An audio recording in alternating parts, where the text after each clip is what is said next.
Hi friends, it's Mr. Whalen here, back with another story, another fall story. This was a new one to me, found it in the library just now.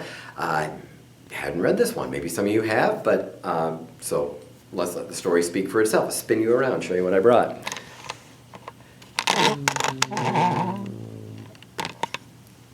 Okay, this book is called Mrs. McMurphy's Pumpkin by Rick Walton, illustrated by Delana Bettoli.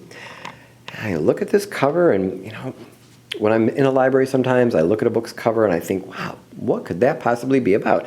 And it makes me curious, so I pick up the book and I like it or I don't like it, but I get to know the book a little bit when I pick it up.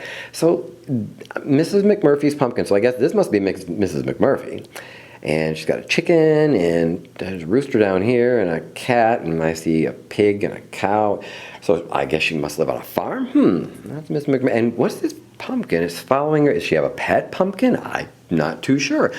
So I thought, how curious. I better pick it up and see what I think. It's the best way to get to know a book. Pick it up.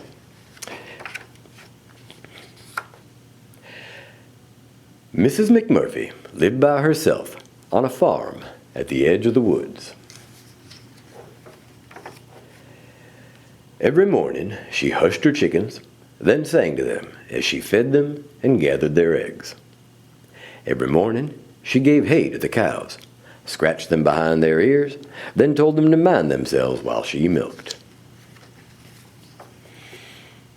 And every morning she slopped the pigs, smiled at them and said, "If you break out of your pens today, you're bacon." Then she'd give them each a kiss and a pat.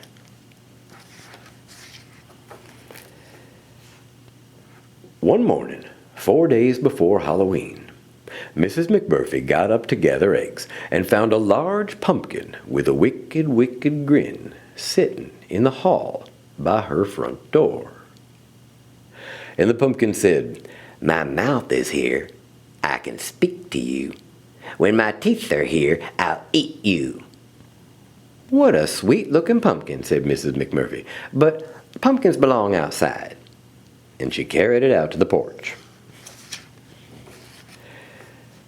3 days before Halloween, Mrs. McMurphy got up to milk her cows and found a large pumpkin with a wicked, wicked grin and a crooked nose sitting on her sofa.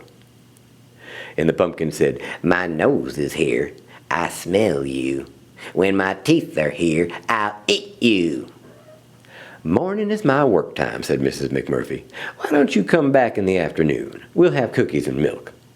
And she carried the pumpkin out and put it in a shed. 2 days before Halloween, Mrs. McMurphy got up to feed her pigs and found a large pumpkin with a wicked, wicked grin and a crooked nose and 2 pointy ears sitting in her kitchen doorway. And the pumpkin said, "My ears are here. I hear you. When my teeth are here, I'll eat you." Now, now," she said, "let's remember our manners." And she took the pumpkin outside and set it floating down the river.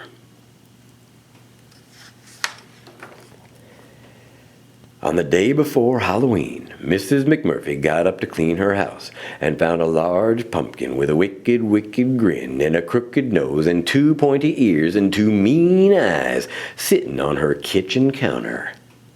And the pumpkin said, My eyes are here. I see you. When my teeth are here, I'll eat you." "And what lovely eyes they are," she said. "But I'm afraid no one's allowed on my kitchen counter." And she put the pumpkin in a box and mailed it to the North Pole. And there he is. I wonder who opened that box. On Halloween morning, Mrs. McMurphy woke up to do her baking and found a large pumpkin with a wicked, wicked grin and a crooked nose and 2 pointy ears and 2 mean eyes and large, sharp teeth sitting on her stove. And the pumpkin said, "My teeth are here. I can bite you. It's time for me to eat you." "Oh," said Mrs. McMurphy, "we'll have to see about that." And that night, when ghosts and monsters and little princesses stopped at her door, Mrs. McMurphy fed them each a thick slice of warm, sweet pumpkin pie. Yeah.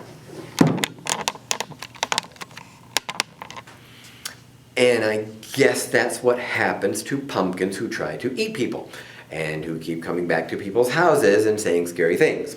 They get turned into pie. And that's a good thing, I guess. So that's why you don't see many pumpkins like that. Anyway, that was a sweet story. I had not read that before, and I don't know, I thought it was clever. I like the artwork in there because it's an illustrated book, and it was a fun book to read. So I hope you enjoyed it, and I'll see you for the next one.